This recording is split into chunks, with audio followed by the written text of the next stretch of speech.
Pero ayon sa aking source, imbes na pagkain ang binibigay nila sa mga customer, iba daw ang inihahain nila. Mga babae at ang mas kahindik-hindik, balak pang patakbuhin sa politika ang nag-iisang anak nitong si Dante Aguilero. Kayo ba? Boboto ba kayo ng mga kriminal? Anong kailangan niyo, sir?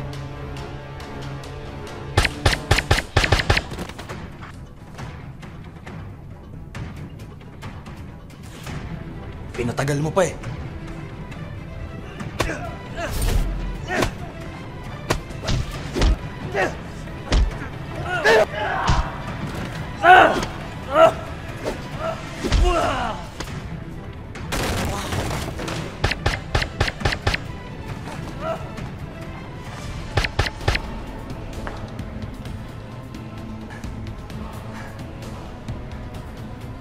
Di mo man lang ako hinintay, Dante. Pinasingit lang ni Papa to. Di na kita inabala. Ano ka ba? Magkababata tayo. Magkasangga tayo mula noon. Hindi ka abala sa akin. Kaaway mo, kaaway ko rin.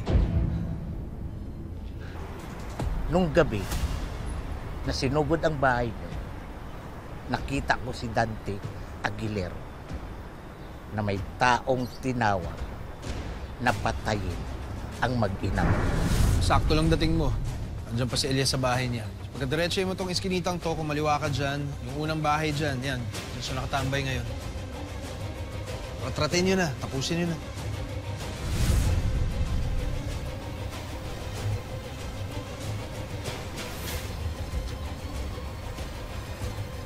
Dante Aguilero, yung tumatakbong congressman. Sigurado ka ba, Tuklaw? Sigurado ako na siya ang nakita ko at siya ang may kinalaman sa Palangga Massacre. Nagsama-tama ang mayayaman at mga pangyarihan para patayin ang pamilya ko. Kailangan ko mahanap ang anak ng congressman na yan. Kailangan siya magbayad sa ginawa niya sa amin.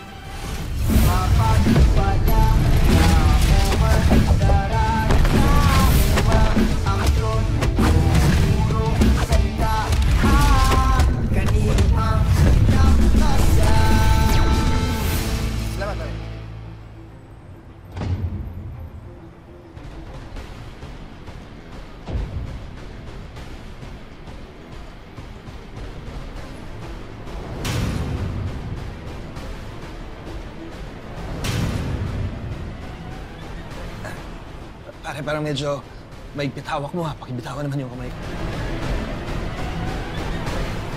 Sir, bakit? May problema po ba? Wala ko. Since na okay, boss. Pagod ako buong araw eh. Ay, sir. Salamat to, ha, sir. Salamat to. Walang kaso. Naiintindihan ko. Kaya ako nandito para pakinggan ang kwento ninyong lahat. Dahil malapit talaga ang puso ko sa mga delivery rider. Gusto ko kayong tulungan. Gaya ng sinimulan ng tatay ko, si Marcelo Aguilero. Okay, kuha na kayo. Tara, abutan niyo na sila. Sige na. Salamat. Pwede po yung green. Ay, hindi. Ito rin. Yes. Okay ka lang ba?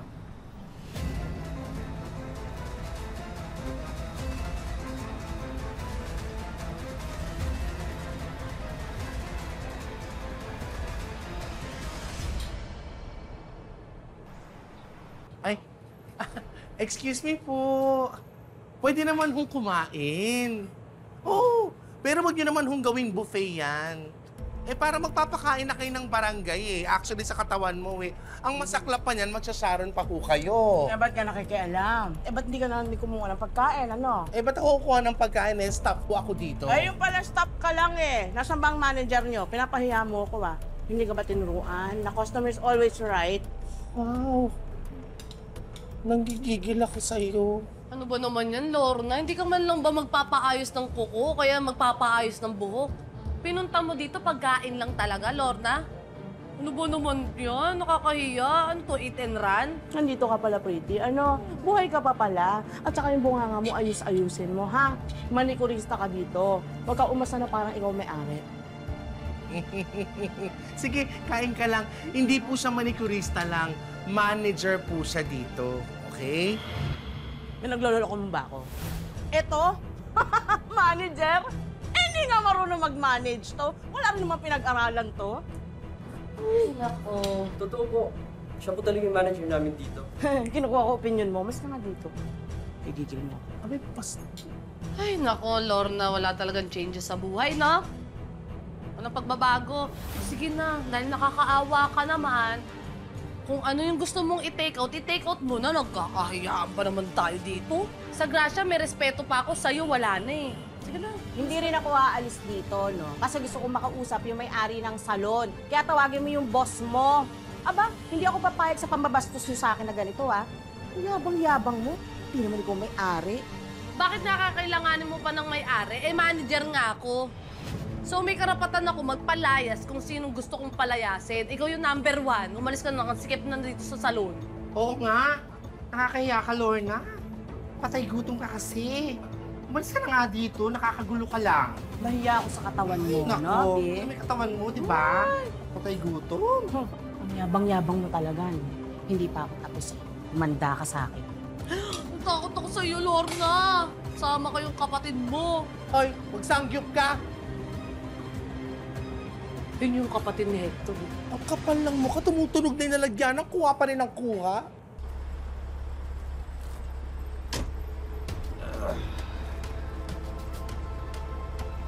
Sir, hindi pa po tayo tapos. May parating pang ibang grupo ng mga rider. Kayo na magtapos niyan. Pagod na ako, gusto ko na umuwi. Ay po, di ba? Pawis na ako, ang init. Ayoko na.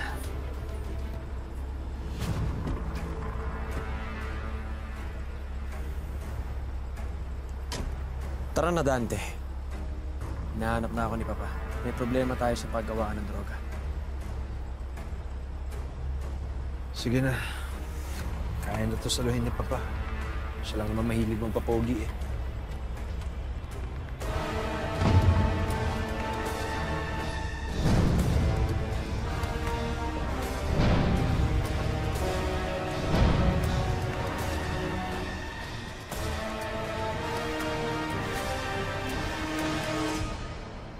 Sigurado kay Elias, yung lalaking kasama ni Sir Dante, na anak ni Congressman Aguilero, kasamang pumatay dun sa pamilya mo?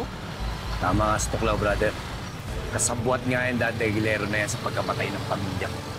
At malakas ang kutob ko na miyembro siya ng sindikato.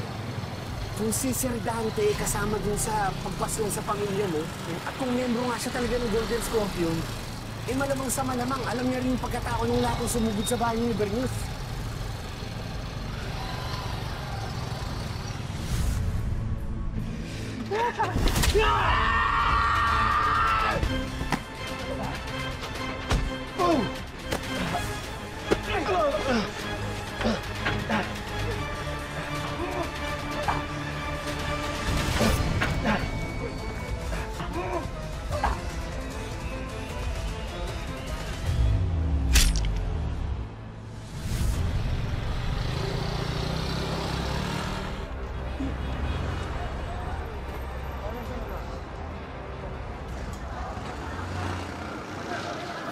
Na ate. Ayan, sis. Carry me yan.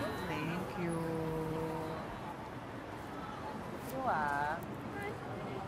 Ay, teka lang ate.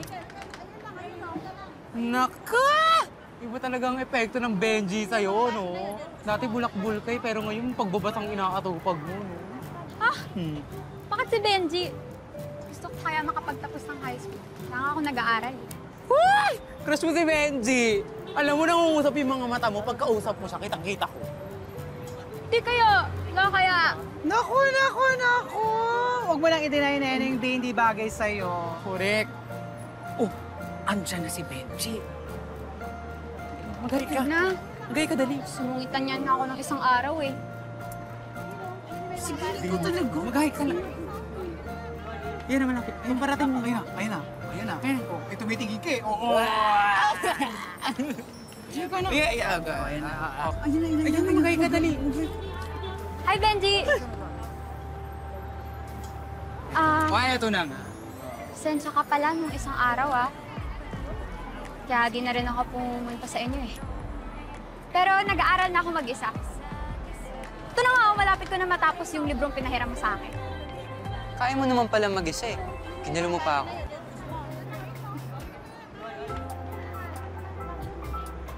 Anyari?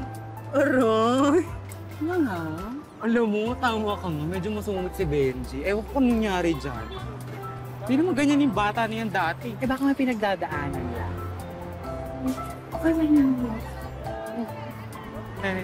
Asan yung ano, bumibili? Ewan ko ba? Kuya, ano, may napili ka?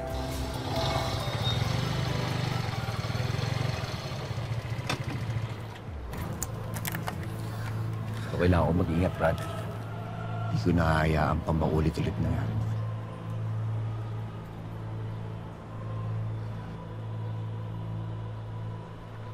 Kailangan bumagsak sa mga kamay ko ang Dante Aguilera na yan. At pag nangyari yun, pipitayin ko siya, pati ang kaluluwa niya. Hanggang sabihin niya sa akin isa-isa ang mga taong pumatay sa pamilya ko at kung papaano ko mapapasok ang Golden Scorpion. Sige, brother. Tatawagan ko si Oka. Kahanap pa kaming impormasyon tungkol kay Congressman Aguilera at kay Sir Dante.